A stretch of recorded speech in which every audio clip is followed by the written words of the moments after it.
தமிழகம் முழுவதும் பொங்கல் பரிசு தொகுப்பிற்கான டோக்கன் வீடு வீடாக விநியோகம் செய்யும் பணி தொடங்கி நடைபெற்று வருகிறது. எதிர்வரும் பொங்கல் பண்டிகையை முன்னிட்டு குடும்ப அட்டைதாரர்களுக்கும் இலங்கை தமிழர் மறுவாழ்வு முகாம்களில் வசிக்கும் குடும்பத்தினருக்கும் பொங்கல் பரிசு தொகுப்பு இலவசமாக வழங்கப்படும் என தமிழ்நாடு அரசு அறிவித்தது.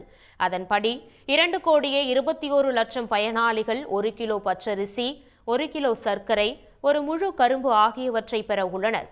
ரேஷன் கடை மூலம் வழங்க உள்ள இந்த பொங்கல் பரிசு தொகுப்புக்குரிய டோக்கன்கள் தற்போது கடை ஊழியர்கள் மூலம் வீடு வீடாக வழங்கப்பட்டு வருகிறது.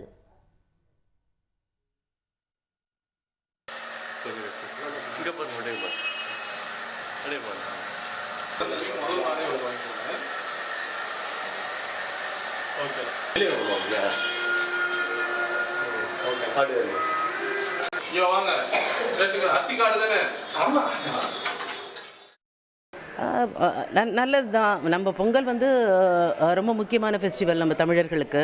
அதை இவங்க அதுக்கு மதிப்பு கொடுத்து மக்கள் சந்தோஷமாக கொண்டாடணும், ஏழைப்பாழை எல்லாரும் கொண்டாடணுன்றதுக்காக செய்கிறது ரொம்பவே நல்லாயிருக்கு. இப்போ முந்திரி பருப்போ இதுவோ எல்லாராலையும் வாங்க முடியாது. ஸோ அதெல்லாம் இவங்க தராங்க. ஆனால் குவாலிட்டி கொஞ்சம் இம்ப்ரூவ் பண்ணணும். கேஷ்யூவோடதாக இருக்கட்டும், கொஞ்சம் ஏலக்காய் அதெல்லாம் கொஞ்சம் குவாலிட்டி இதுவாக கொடுத்தாங்கன்னு இப்போ ரேஷன் திங்ஸ் எல்லாமே ரொம்ப நல்லாயிருக்கு. ஸோ இந்த பொங்கலுக்கு கொடுக்கறதும் குவாலிட்டி பார்த்து மெயின்டைன் பண்ணுறாங்க. பட் இந்த தடவையும் அதே மாதிரி மெயின்டைன் பண்ணால் நல்லாயிருக்கும். 9ஆம் தேதி முதல் பொங்கல் பரிசு தொகுப்பு வழங்கப்பட உள்ளது. அதனை பெறுவதற்கான நாள், நேரம் உள்ளிட்ட விவரங்கள் டோக்கனில் இடம்பெற்றுள்ளன. பொங்கல் பரிசு தொகுப்புக்கென 249,75,00,000 ரூபாயை அரசு ஒதுக்கியுள்ளது.